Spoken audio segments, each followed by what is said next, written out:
Good morning, everybody. We'll continue in English. I think that's the language today. If you need to go to see the bathroom, you can just do it. I don't take it personally.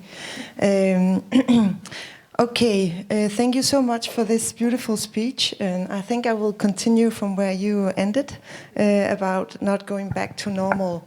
What I will talk about this morning is some curatorial projects I made for the last year or two that are trying to look at some of the problematics Trine also was going through from a curatorial point of view. That is that we have to, in the art world as well, not only to exhibit works that are about cultural or ecological change, but also we have to ourselves in the institutions and as curators change our own way or methods about curating. So at least that's what I think. I brought my latest book, Soil Sickness Society, with me today, and I would start about that, talking about that project. It won the Bikuben-prisen, Visionspris, a couple of years ago, and this project tried to rethink the connection between three systems, that is the ecological system, the soil, the nervous system, the human system, and the society, like the economical system. So how are these three systems interrelated, and how are these three systems constantly creating new imbalances that are not like totally different from each other, but constantly interconnected. That was like the point of departure, to look at if this soil is so much in imbalance as we witness today, how is that connected to the imbalances that we as humans are suffering from? We are not only looking into like the hospital system, but also the human nervous system, who is also under attack from within, not just from without, and the ecological crisis that is the biggest threat from without. But from within, we are also under attack from the mental diseases and a big augmentation about in stress and depression in the latest years. So we tried to look at that, also connected to the economic system.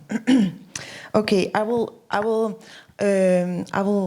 talk about this in relation to performative landscapes, because that's the main topic today. But I also wanted to show you some of the projects from within, just to give you an impression about how it looked, because this project took part at this place, Rønnebæksholm, near Næstved in the south of Zealand.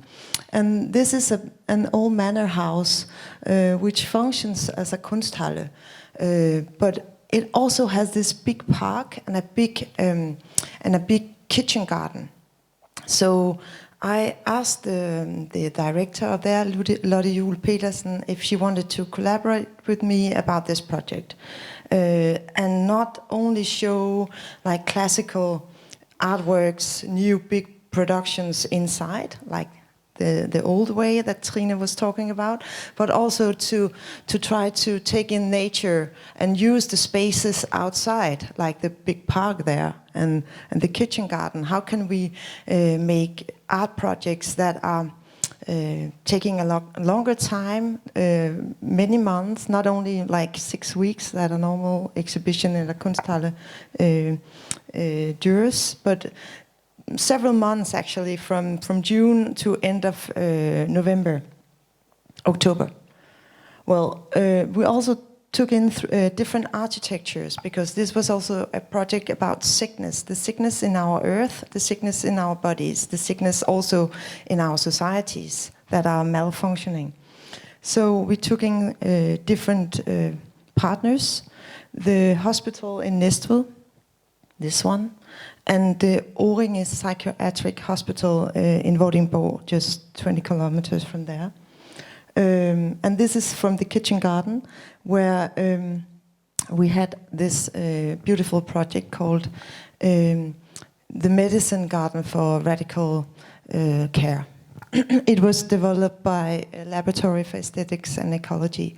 So when we handed in this project as a proposal for Bikubenfonden, we could of course just have said, okay, I'm the main curator, I will curate this big show, I have 5 million, it will be a blast. But actually I had to reconsider also my own role in this. How could I share this prize with other voices? How could I share this with other curators and a lot of more like curatorial artists that work in different ways? So I invited the psychiatrist Birgit Bundesen, who is making this center for art spaces here in Amager, actually, and the Laboratory for Aesthetics and Ecology, to collaborate with the Garden Project and other curators as well.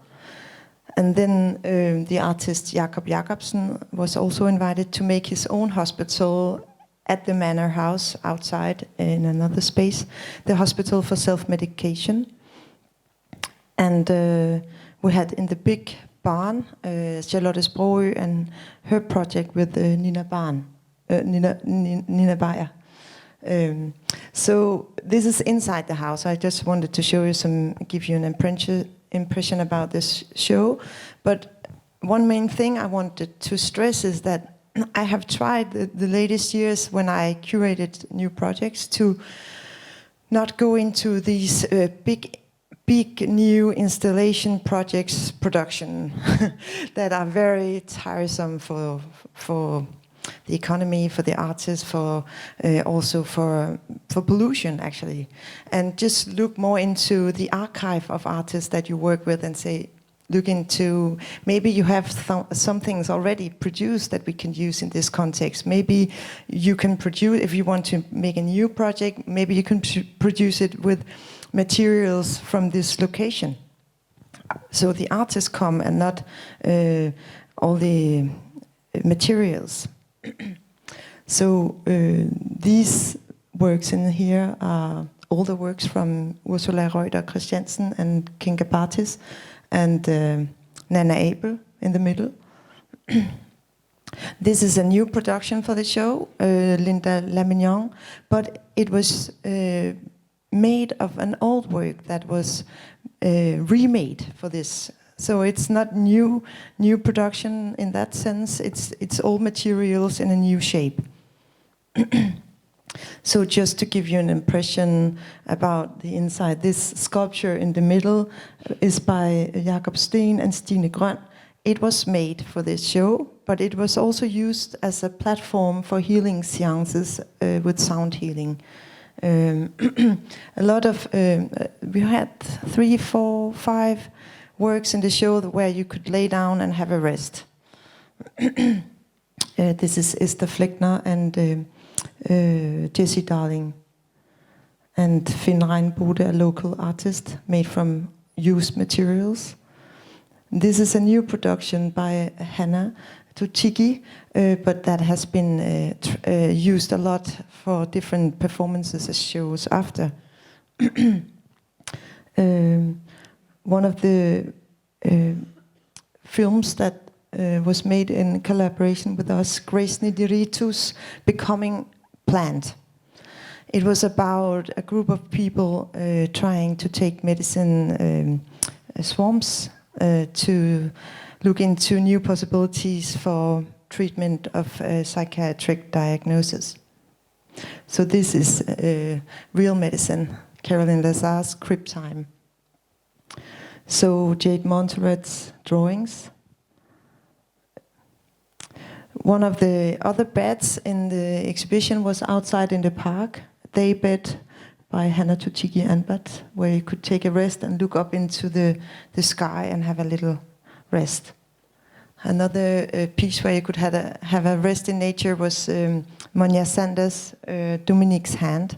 It was placed nearby the kitchen garden and the medicine garden for radical care. So a lot of the exhibition program was into performing landscapes, actually, that you use the surrounding landscape as a point of departure for meetings and collaborations and seances. So this was a seance by Samara Salam, who made like a hypnosis travel with some of the herbs and made some tea with some of the herbs from the kitchen garden.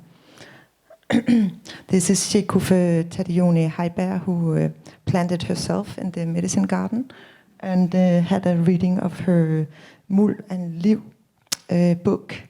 She also wrote all the text about the herbs in the garden.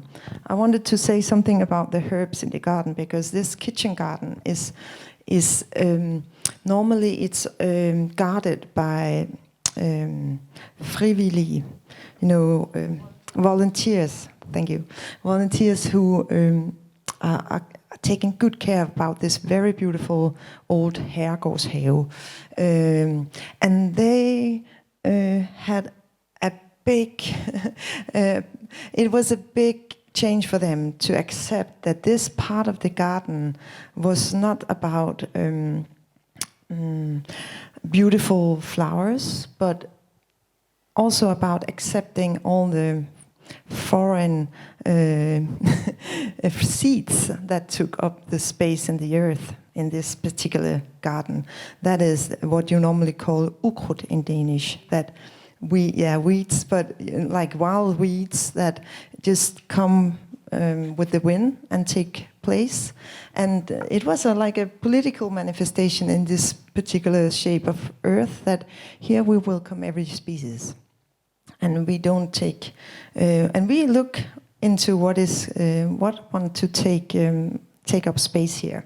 A lot of things took up space, and it was like an adventure just to let it be, let it grow, and some of it, of course, it took up the shape from other species, and that was also something we could look into. But for this summer, we kept the space for everybody who was invited. So here we have Åsa Sonja Study, who works a lot with the potato, the history of the potato, and she has a very beautiful practice, and she came and planted these potatoes, but also had a lot of performances with it. We had artist and cook Søren Aargaard, who made a lot of.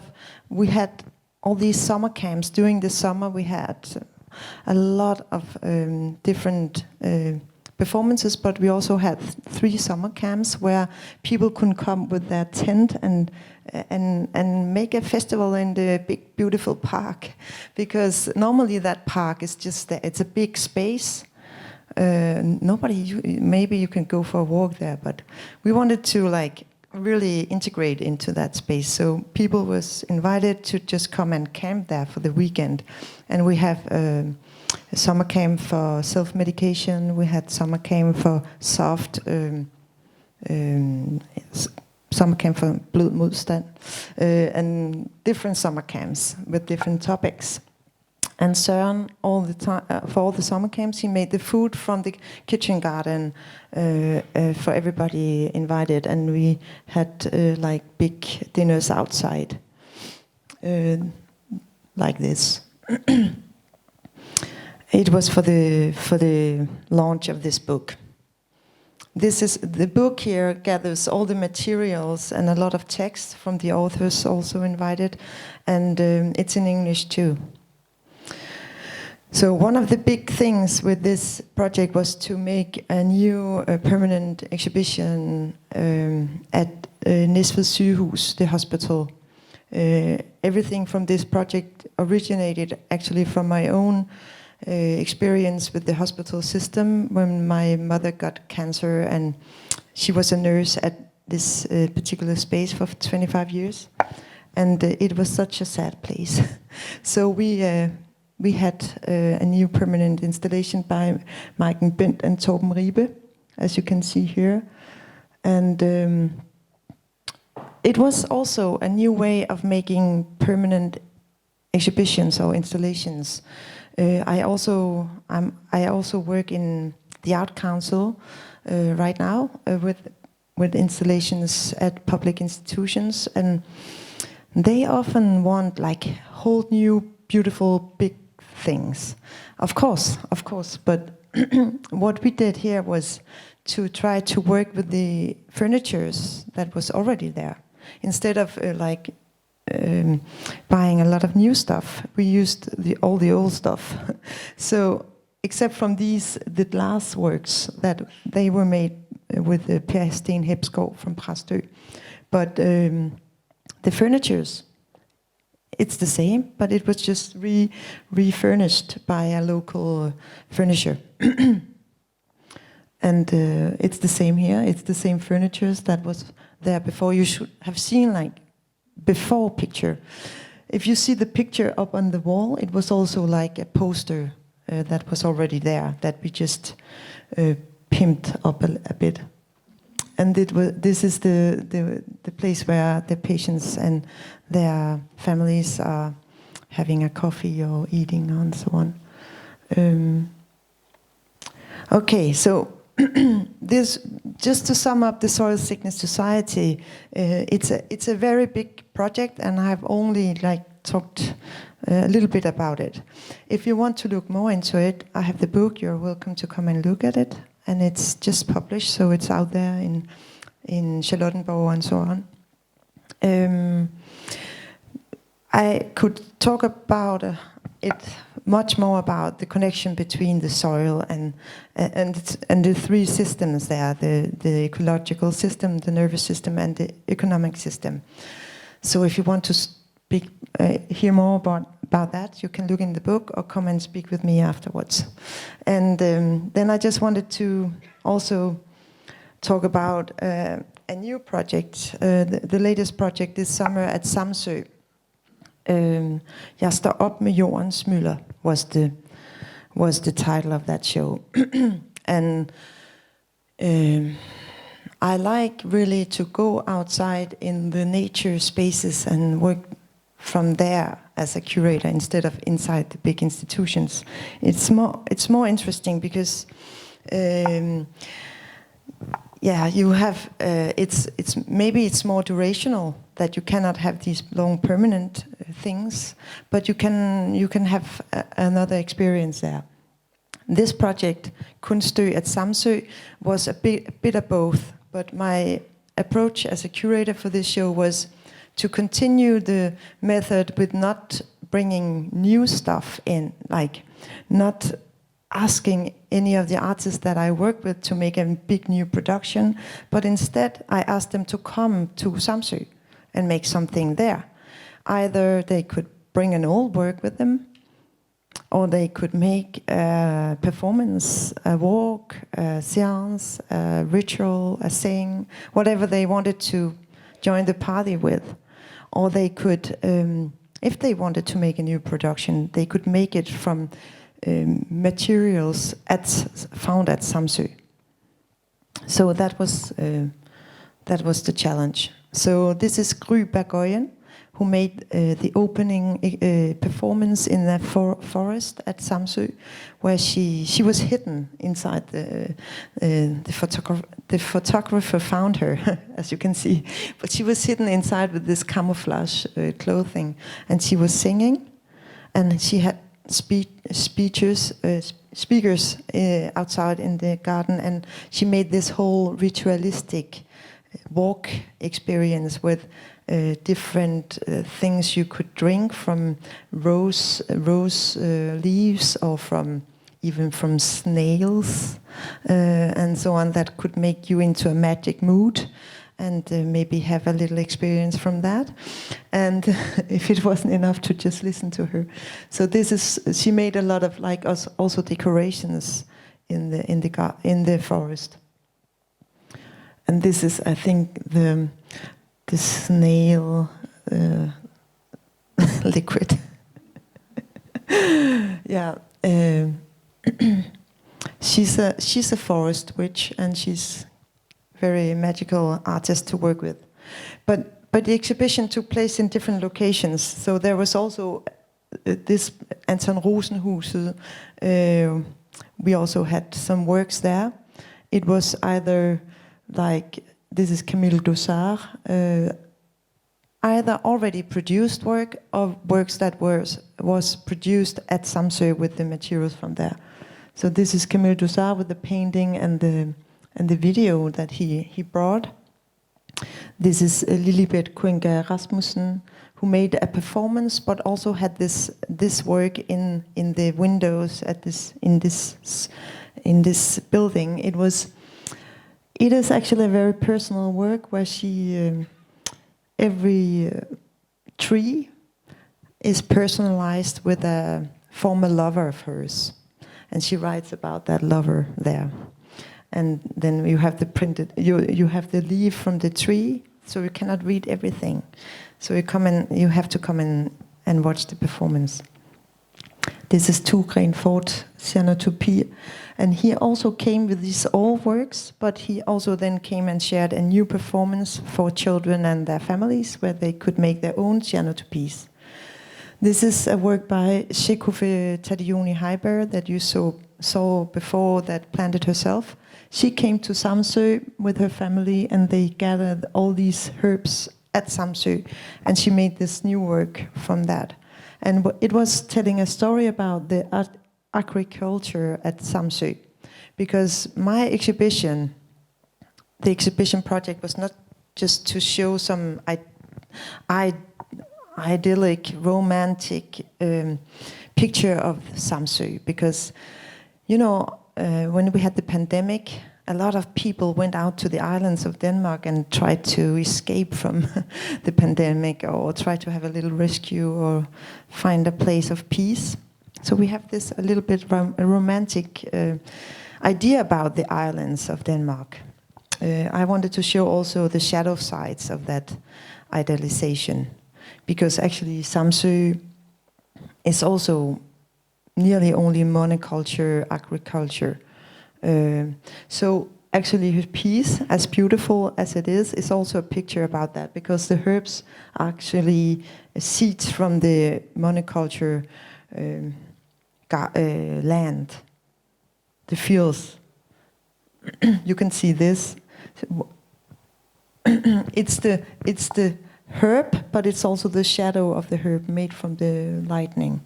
Maybe you cannot see it that well there, but yeah, you get the idea.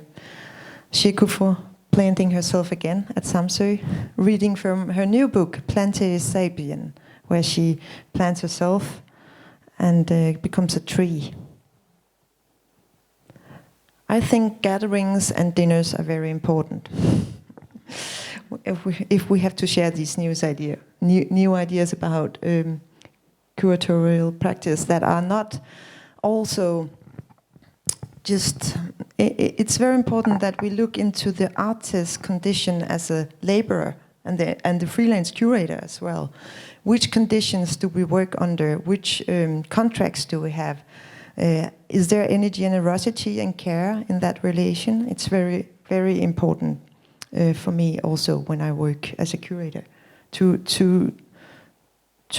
give that generosity and to make sure that the artists have good working conditions. Because if we are talking about tired bodies, this is part of it too. That we all work as freelancers without any really good conditions. The third space, exhibition space, an old barn at Samsø. This is a new piece by Astrid Svangren, but it was made from materials gathered within a week at Samsø. It's beeswax, it's wool from sheep, it's plants, it's all kind of different materials that she found and made this piece. You can see the beeswax organized there. Then we have Lea Porser in the back with her wings from windmills. And a new piece by Esben Kjær and Nikolaj, his partner. And this piece was made from materials from going into agriculture, like a landbrugsmaskine, actually. So this is from the workshop by Tue Grenford, where you could make your own piece, like this. A lot of families came and made their own works with him as a partner. This is Elin Mara from the island of Lofoten. She came and made a performance with these old ceramic sculptures here placed in the garden.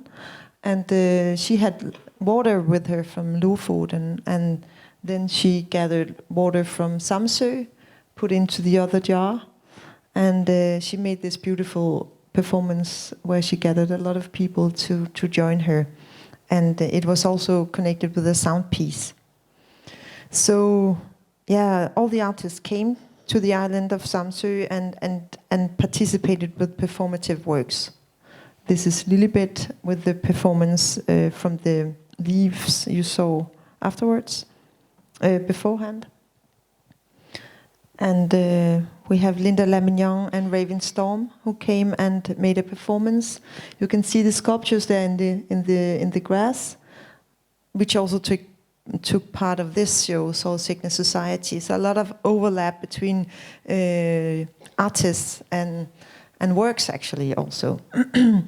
Because that's another thing as a curator. Instead of trying to invent yourself every time you have a new job, why not make long-term relationship with the artists you work with and try to develop the work you already continued. So this is Rasmus Myrup, who made storytelling from the mythologies of Samsø outside in the sea a summer evening. It was very beautiful. He didn't want any photographs, so we took one from the side of it. And it's actually the last work to share with you. That's a performative landscape work, I would say.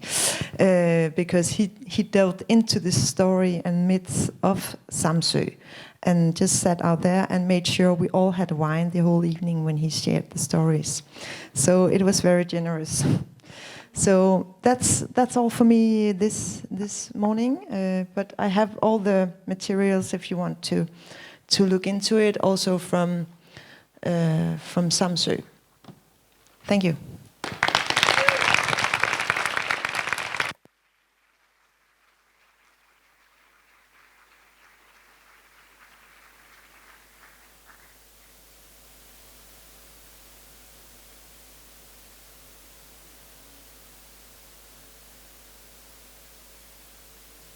Just a couple of questions, if we could, or comments would be nice to round up. I think it'd be either or both questions which could be related. Yeah, maybe we just get an input. Is there anybody who wants to lead? Somebody whistled. Yeah, you have the mic. Okay.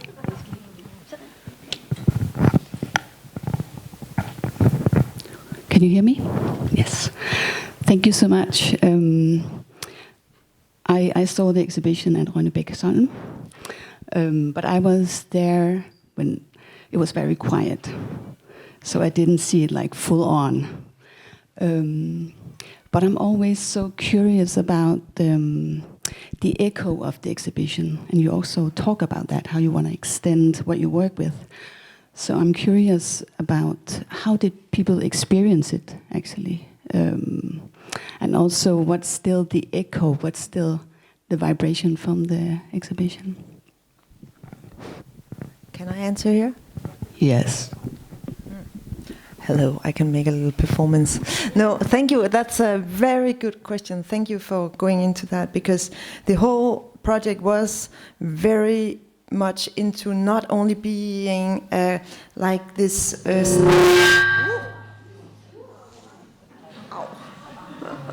Are you awake? What was that? Maybe use this. Thank you. Not so nice. Sorry. Yeah. No. Normally, an exhibition is this 6 to 8 weeks, and if we wanted to make something else.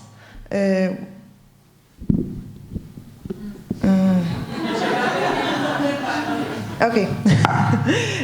Then we had to come with a project that actually had a much longer endurance. And the whole thing was trying to plant some seeds that could grow also after we were out of it. So, first of all, of course, the exhibition at the installation at Næstved Sygehus, it's a permanent exhibition, not for artists or art people crowd, but for the patients and families and workers at lungemedicinsk afdeling. But then we have the writing groups at Årtusinde. That's authors who work with psychiatric patients there with a co-therapist to write their own literature with these authors. And that has, it's already here at Amager Psykiatriske Hospital with established by Center for Kunst og Mental Sundhed. And it's with the collaboration of Birgit Bundesen. It was part of Årtusinde. We made it into Årtusinde in the south of Zealand. And it's has so tremendously good results, so it's going to continue now after we are out of it. And that was my biggest dream, that they would see the doctors down there or the region or whoever is taking these decisions about not only using medication but also looking into what we call resonance, like this concept by Hartmut Rosa that we used a lot, is that what makes people depressed, stressed, in a constant state of loneliness is actually a lack of resonance. And what can create resonance is like dinners with people. It's like magical big encounters. It's nature, walking in nature, and it's also art experiences. These are like scientifically established truth. So that's what we wanted to try to make. So we made also these sharing groups of people with grief. We made a lot of groups with that have had a long-lasting endurance. Okay, the last thing. The medicine garden for radical care have had a very long life, because now the Laboratory for Aesthetics and Ecology, who curated the garden program, is the new winner of the Bikubenfondens Visionspris with their project Hosting Lands, which is a continuation of the medical garden in some sense, because it's even more radical. It's not only a little area of a kitchen garden, but it's lands in not only in Denmark, but in different locations where they are buying up the lands and giving it to artists to make long, permanent art installations in nature and within nature.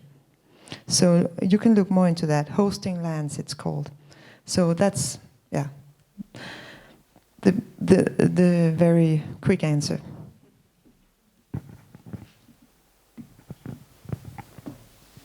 Anyone else? Yes, Susan.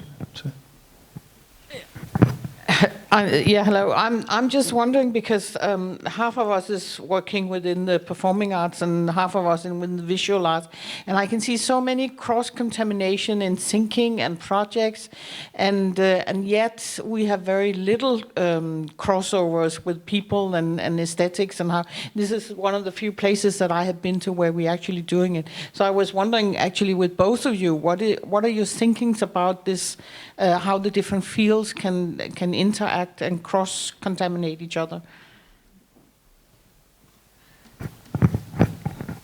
Yeah, Thank you for asking that question, because I think that has been one of my own questions for a very long time, and that's the reason why I've actually made joint venture now with Christine Fens, because we thought that I come from visual arts and she comes from performing arts, and we thought that these two forces could be joined with such a great success.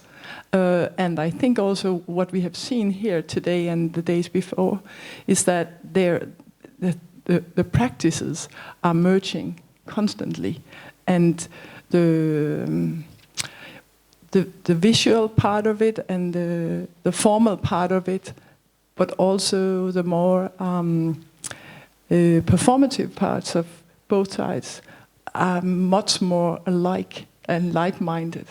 So I see a huge potential, and I think it's, again, the old system is echo chambers and tunnel vision.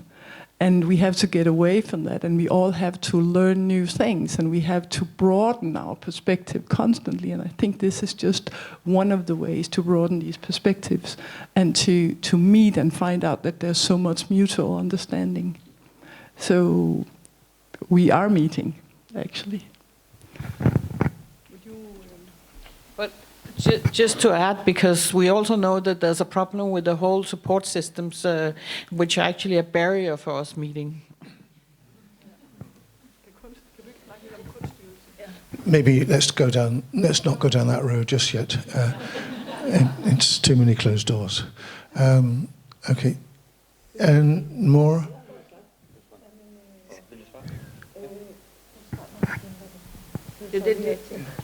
Okay.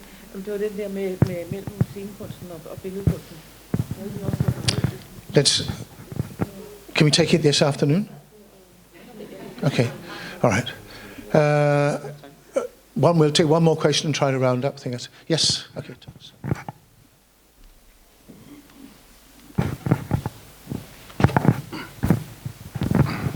Hello, my name is Søren Lose. I'm working with my colleague Thomas as house artist in residence in Guldborgsund Kommune.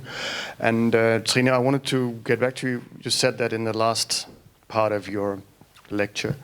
This about artists meeting politics, because I have the feeling that still that we are kind of, I mean, even though we are employed in a municipality, that we are still some funny little people running around in the corners, you're making funny, strange things, but it's not really like intimately taking seriously on a broader level in A-gangen, for instance, right?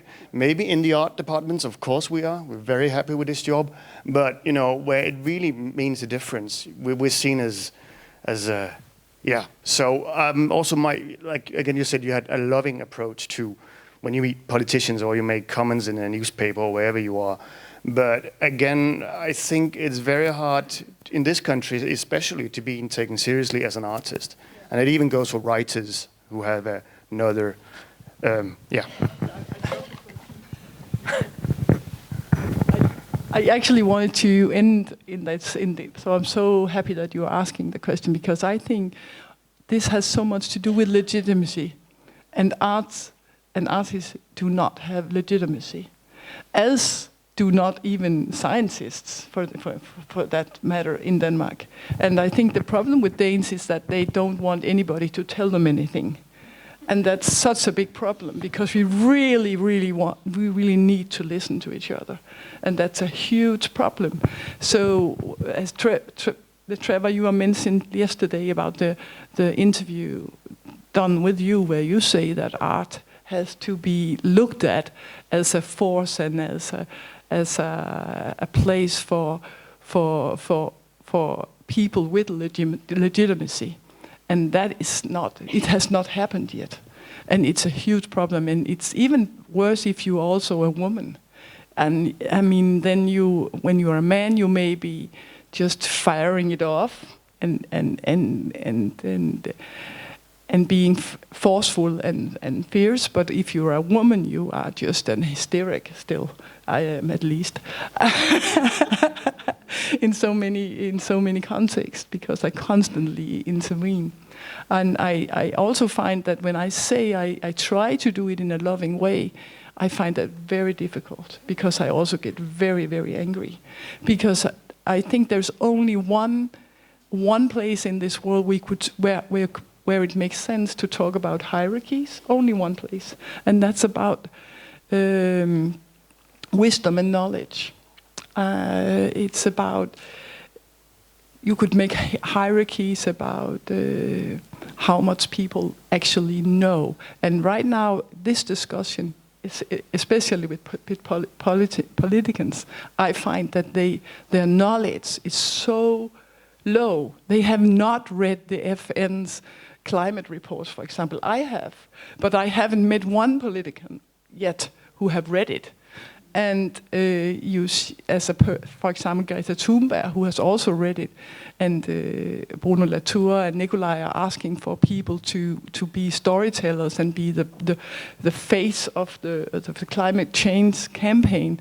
Even Greta Thunberg, who has read everything, is gaslighted and dismissed and not listened to. So the problem that you are pointing to is really, really real.